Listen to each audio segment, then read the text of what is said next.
Okay.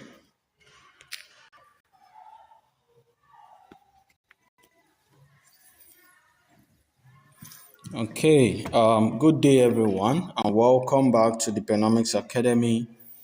My name is Eustace Chigode Oswago, and I'm a development-focused economics. And if this is your first time joining us, you are highly welcome. In our previous section, we carefully discussed the evolution of economics through the life of Adam Smith, the father of modern economics.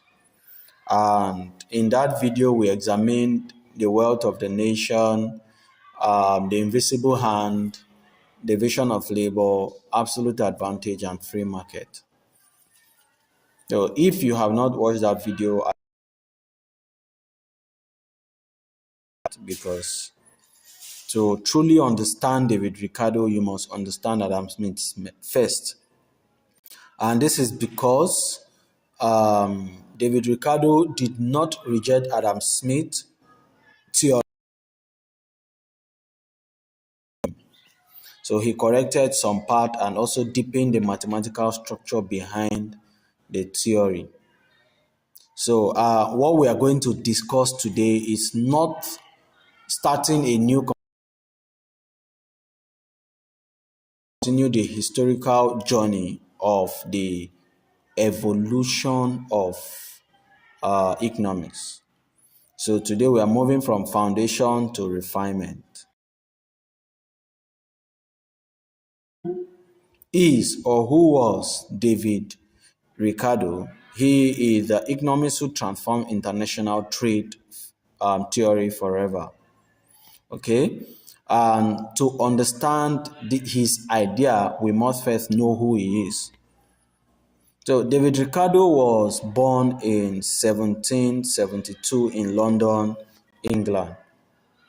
And it may also interest you to know that Adam Smith wrote The Wealth of the Nation in 1776, and that is 4 years after the birth of David Ricardo. Okay? And David Ricardo was not originally trained as an economist.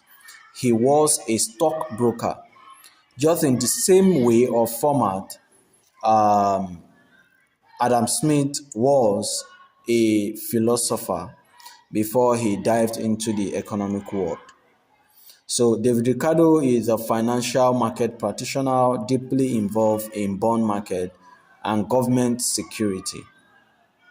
But in 1799, David Ricardo went on vacation in Bath, and it is a popular resort town known for relaxation and health retreat. And in that vacation, David Ricardo read the book of Adam Smith, the one he wrote in 1776, The Wealth of the Nation. And that book changed his life. And from that moment, economics gained one of its sharpest analytical mind. And what exactly transformed the thinking of David Ricardo? There are three things that transformed him. One, the idea that market coordinates themselves, which I strongly explained in our last video when we were talking about Adam Smith.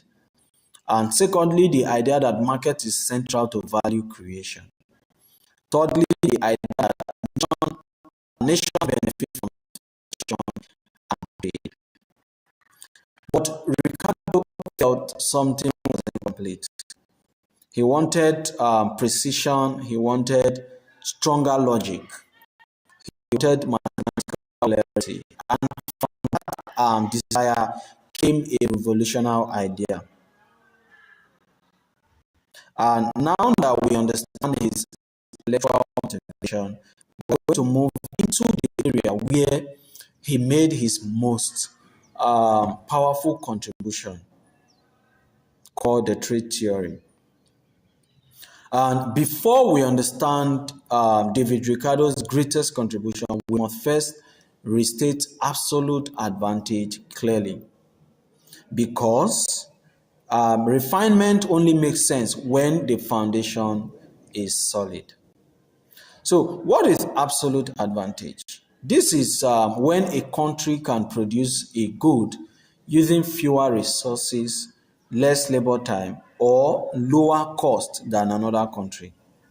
It is about productivity superiority. Now, for example, if Nigeria produces cocoa using fewer labor hours than Ghana, then Nigeria has absolute advantage in cocoa. And if Ghana produces car using fewer labor hour than Nigeria, it means that Germany or Ghana has absolute advantage in cars. So it is a straightforward thing. Absolute advantage answers the question who produce more efficiently. Okay? Now, here is where the real intellectual shift began. But David Ricardo asks a deeper question. What if one country is better at producing everything? It is no longer about a country producing a goods using fewer resources than another country. Now, the question is, what if one country is better at producing everything? Should trade stop? Let's take, for instance, if Nigeria produces oil, rice, and textile more efficiently than another country, should Nigeria refuse to trade? Now, this is the tension that absolute advantage could not fully resolve. And that question led us naturally to the next powerful idea. The idea that changed international trade forever. And that is called the comparative advantage, which was introduced in 1817. Building directly on that limitation of the absolute advantage, David Ricardo in 1817 wrote a book titled The Principle of Political Economy and Taxation. And that book introduced what we now call comparative advantage today. And that was revolutionary. Excuse me.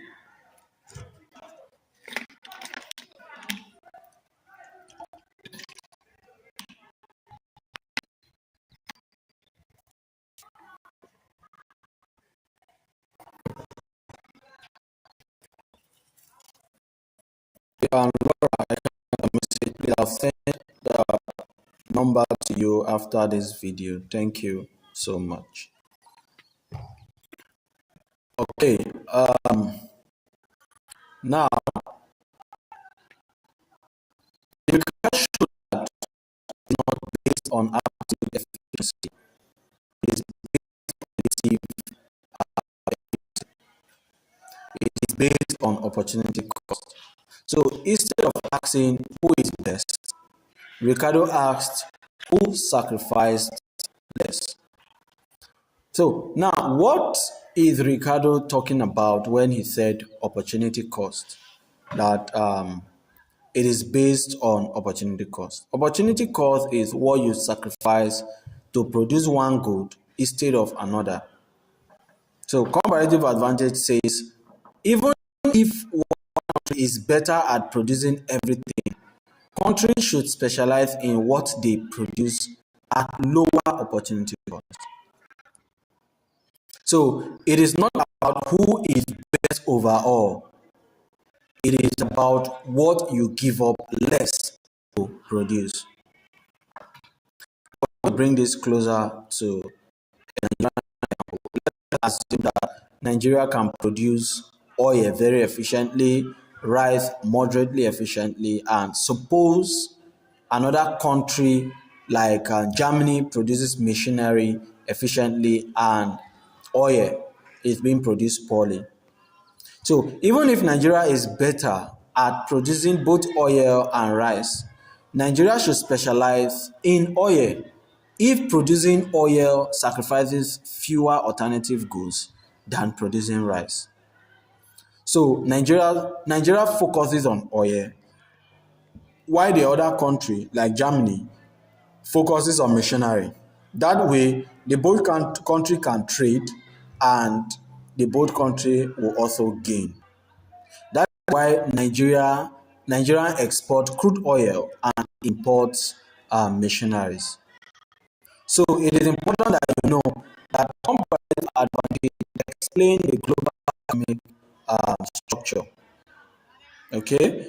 Now that we have examined trade, we are going to move from international market to land and agriculture. And you should also know that David Ricardo did not only focus on trade, he also analyzed agriculture deeply. Now we're going to move from trade to agriculture before we can talk about land, right? Because David Ricardo observed critically or carefully agriculture in England. He noticed that land is fixed and you cannot expand land infinitely, right? Imagine when you add more labor or fertilizer to a land, the output will definitely increase, but only up to a point. After some time, each additional worker contributes less extra output than the previous one. And this is what is called the law of diminishing return. Now, to make this clearer, I am also diminishing return according to some text, right? Now, the law of diminishing return states that as more and more variable factors of production are combined with fixed factor of production. Now, the variable factor of production are labor and capital. Variable means things that can change as production changes, right? So as these two are combined with the fixed factor, which is land, because land is fixed, is immobile, right? Production will increase up to a certain point when there will be a decrease in production as a result of continuous addition of variable factor, but fixed factor remain constant. Now I'm going to use a small cassava farm in Benue State, for example. Imagine that I own a land, a small land in Benue State, and I am bringing one farmer to work on that land, planting cassava. And at the end of our harvest, we're going to get 10 bags of cassava from one farmer. Now, I bring in two farmers, and these two farmers produces 18 bags. It totally means that one of them produced 9. And remember, at the first time, one farmer produced 10 bags. But now I'm bringing two farmers. The two of them produces 18 bags, meaning each of them produces 1. Right? And now the difference between the first farmer and the second farmer is 8 bags, which can be called an increase because of the addition of variable factors and fixed factors. Production increase up to a certain point. But when I brought in the third farmer produces 24 bags. And the difference between the second farmer and the third farmer is 6 bags. So production did not increase above 8 bags, but it is reduced to 6 bags. So at that point, diminishing return has set in. And I also give another example using imagine you buy a generator. You enjoy using that generator when you are using your generator. The generator serves you very well, and it will get to a point when the generator become weaker and can no longer serve you as it used to when you bought it new. That is also an example of diminishing return. So it is not only land that experience diminishing return. Everything experience diminishing return, even life itself. When a child is born, they grow up with energy and strength. But get to age catch up, energy fades, and death comes. That is also diminishing return. Okay, so this principle explained rising food costs and agricultural pressure. And from diminishing return, Ricardo developed another powerful theory. And this theory is called the theory of rent. David Ricardo argued that rent arises because land differs in fertility. Some lands are naturally fertile, while some are less fertile. Not like they are not fertile, but they are less fertile. And some are naturally fertile. So when population increase, we begin cultivating the less fertile land. And the difference in the productivity between the fertile land and the less fertile land becomes what we call the economic cost. Now I'm going to bring this locally, a local example again. Let us consider a fertile farmland in Jos, Plateau State, compared to a dry land in some northern areas. And these two, both the fertile land and the dry land or the fertile land, are using the same labor and the same effort. Now, you agree with me that this fertile land will produce more, and that extra productivity becomes rent. And rent is not because landlords works harder, it is because of the differential fertility. And that was David Ricardo's powerful insight from land and rent. David Ricardo moved into what we call income distribution, particularly wages, because he believed that wage tends towards subsistence level.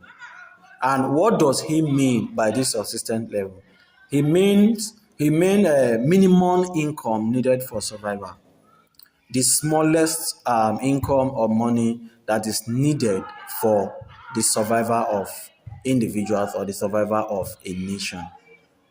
And what are these reasons? He reasoned it in two ways.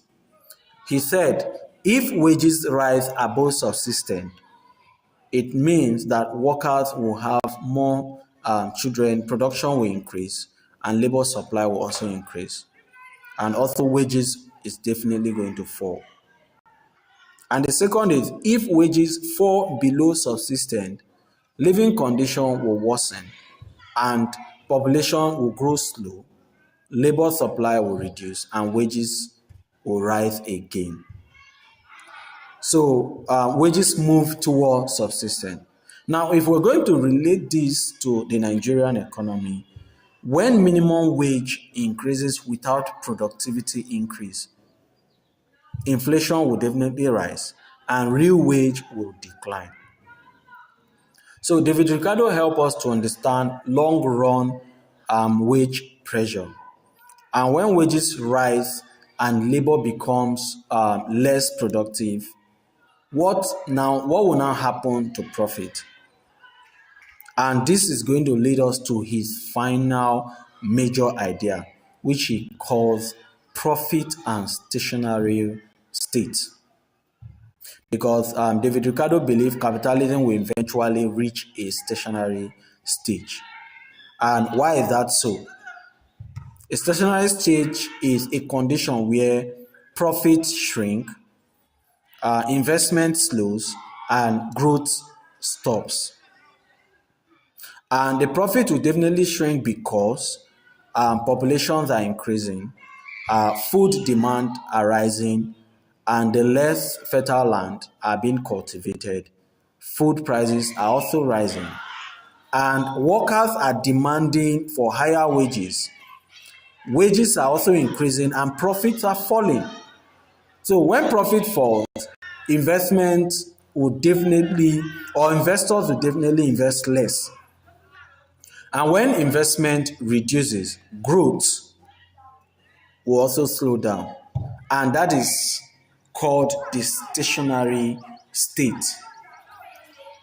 For Nigeria, this means that without productivity growth and diversification, an economy can remain stagnant.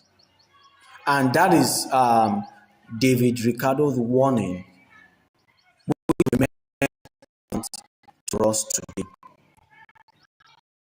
And now, let's bring everything together. we have examined the foundation, which is the absolute advantage, and also the refinement, which is the comparative advantage. And we talk carefully about the law of diminishing return, which I stated that the law of diminishing return is as more and more variable factors of production, which are labor and capital, are added to the fixed factor of production, which is land. Production will definitely increase up to a certain point when there will be decrease in production as a result of continuous addition of variable factors, but fixed factors remain constant. Now, David Ricardo also talked about the theory of rent, which some lands are fertile, naturally fertile, and some are less fertile.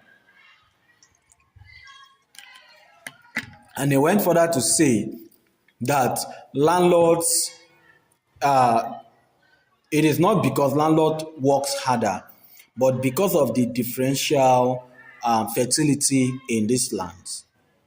And this is why it is called an economic rent, right? He also talked about wages and population pressure.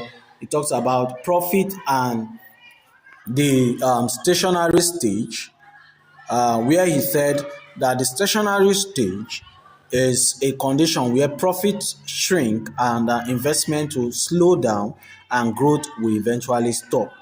I remember that when profit falls, investors invest less. And definitely in every society, when investment reduces, definitely growth will slow down or growth will stop. Right? So his warning concerning this remain relevant to us today. So it is important that you know that Ricardo took Adam Smith Foundation analytical precision, which he made economics more structured, more mathematical, and more rigorous. And that is why he remained central to classical economic thought.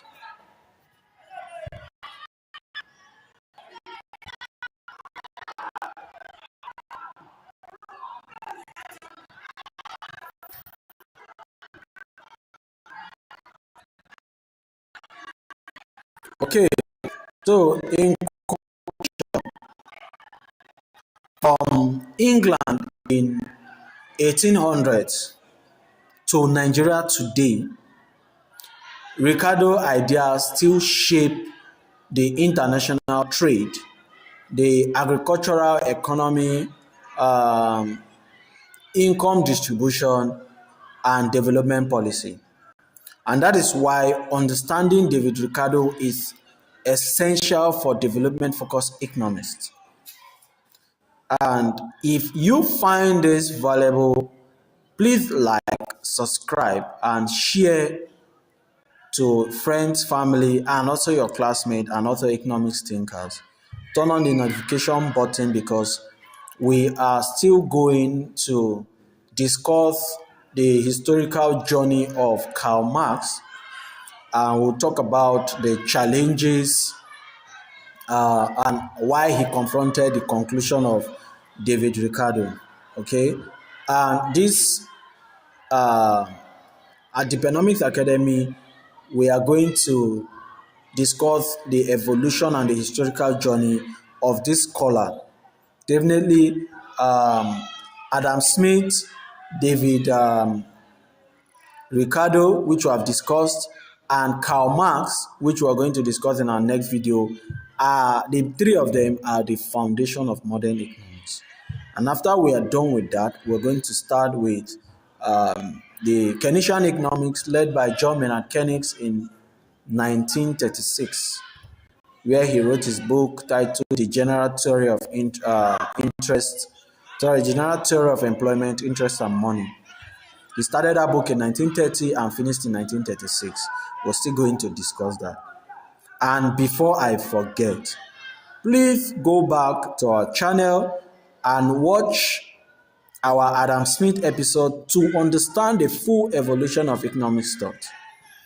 Until next time, my name is Eustace Chigode Oswago. I'm a development focused economics and also a Teach for Nigeria fellow. And this is the Penomics Academy, where we simplify economics and connect it to real. Okay, thank you once more for watching. I can see your chat in the comment section. Um, Chukwu Ijoma, I'm doing very well. I'm doing fine. Thank you. Okay, Laura, I saw your message and I'm definitely going to reply you.